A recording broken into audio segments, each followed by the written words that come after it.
नांदेड विभागातील नांदेड, परभणी, हिंगोली, लातूर जिल्ह्यातील साखर कारखान्यांनी गाळप हंगाम 2025-26 साठी 29 साखर कारखान्यांनी प्रादेशिक सहसंचालक कार्यालयाकडे गाळप परवान्यासाठी अर्ज सादर केले असल्याची माहिती प्रादेशिक सहसंचालक कार्यालयाकडून देण्यात आली आहे। सिंधुदुर्ग नगरी जिल्ह्याच्या अनेक भागात सायंकाळी विजांच्या कडकडाटांसह पावसाच्या सरी कोसळल्या। वैभववाडी, कणकवली तालुक्यांच्या पूर्व पट्ट्यात पावसाचा जोर अधिक होता, त्यामुळे भात पीक कापणीत अडथळा निर्माण झाला आहे। राज्य सरकारने मोठा निर्णय घेतला आहे। महानगरपालिका, नगर परिषद आणि PMRDA क्षेत्रातील तुकडेबंदी कायदा रद्द करण्याचा निर्णय नुकताच घेतला आहे। 1947च्या कायद्यात दुरुस्ती आवश्यक आहे, तर जमिनींच्या छोट्या तुकड्यांची नोंदणी कायदा बदलानंतरच शक्य होणार आहे।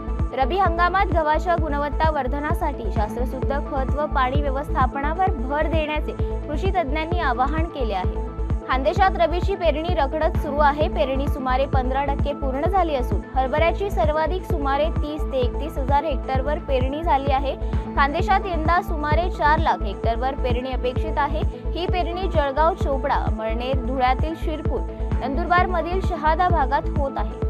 जून ते सप्टेंबर या कालावधीत अतिवृष्टी व पूर यामुळे झालेल्या 70,531 हेक्टरवरील पिकांच्या नुकसानीपोटी परभणी व हिंगोली जिल्ह्यातील 58,024 बाधित शेतकऱ्यांना 2 ते 3 हेक्टरच्या मर्यादित आर्थिक मदत देण्यासाठी 60,73,73,000 रुपये निधी वितरणास महसूल व वन विभागातर्फे काढण्यात आलेल्या शासन निर्णयाद्वारे मंजुरी देण्यात आली आहे।